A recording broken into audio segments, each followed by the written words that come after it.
बिस्मिल्लाहिर्रहमानिर्रहीम। अस्सलामु अलैकुम वरहमतुल्लाहि वबरकातुहू। आज हम बात करेंगे कि एक मरीज़ा हमारे पास आई, उसको बुखार था और उसका मियाँ उनके साथ आया, वो लेकर आए, साथ उनकी जो है सांस थी वो भी आई। तो तकरीबन 3 लाख के करीब उन्होंने बुखार न उतरने का इलाज करवाया डॉक्टर से।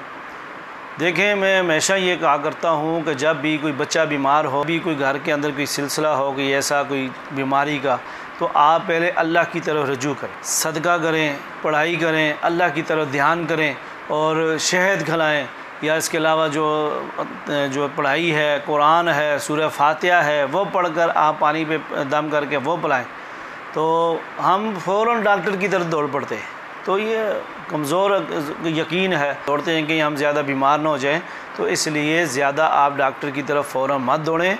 2 दिन 3 दिन देखें। अगर आपके देखें एक तो एक्सीडेंट है, वो तो चलो डॉक्टर की तरफ एमरजेंसी जाना है, वो लेके जाना या ख़ुद जाना पड़ेगा। कोई और ऐसी इमरजेंसी बीमारी है तो आपको डॉक्टर के पास जाने से शरीयत ने मना नहीं किया, मगर आपको कोई छोटे मोटे मसले हैं, बुखार चढ़ गया, आप फ़ौरन डॉक्टर के पास दौड़ जाते हैं, तो इन चीज़ों से परहेज़ करें।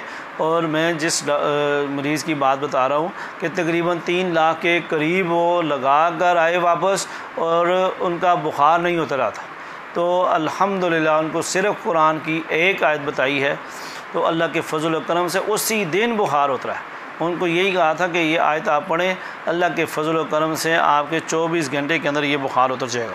तो वो आयत हमने जब उनको बताई, अल्लाह के फजल व करम से वो बुखार उतर गया। और वो कुरान की आयत थी जो अल्लाह ने हज़रत इब्राहीम अलैहिस्सलाम के लिए नाजिल की थी। कुल्ना या नारू कूनी बर्दन व सलामन अला इब्राहीम। 41 बार पढ़कर पानी वाली बोतल पे फूकें और उसका पानी बुखार वाले को पिलाएं और उसके मुंह पे, सर पे लगाएं। इंशाअल्लाह उसका बुखार उतर जाएगा, चाहे वो जितना मर्ज़ी है पुराना क्यों ना हो। तो वो अल्लाह के फजल से इस अमल के बताने से और उनके इस अमल के करने से उन्होंने फ़ौरन जाकर किया, 24 घंटे के अंदर बुखार अल्लाह के फजल से करम से वो उतर गया। तो ये चीज़ें हैं कि अल्लाह ने कलाम के अंदर बड़ी ताकत रखी है। अब ये नहीं है कि बस अल्लाह ने लोगों के लिए इस कलाम को शिफा बनाया है, इस कुरान को शिफा बना के भेजा है, मगर हम शिफा हासिल करना ही नहीं चाहते। हम इस पे अमल भी करें और हम इसको दम करके अपनी बीमारियों के लिए हम इससे जो है फ़ायदा हासिल करें। अल्लाह ने बहुत ही अजीम किताब हमारे लिए नाजिल की है, तो ये अमल करने से अल्लाह के फजल व करम से उस मरीज़ का बुखार भी उतर गया। और वो उसके मियाँ को बड़ा गुस्सा आया और वो उसने कहा कि मैं तो डॉक्टर को जाकर जो है पूछता हूँ, भाई तुमने मेरे इतने पैसे लगवा दिए और मुझे वो मेरे पैसे वापस दो। तो फिर मैंने उनको मना किया, मैं कि जो लग गया वो लग गया, आइंदा के लिए आप एहतियात करें। तो ये चीज़ें होती हैं, ये मामले होते हैं, इसलिए कहते हैं कि 2 दुआएं मांगा करें।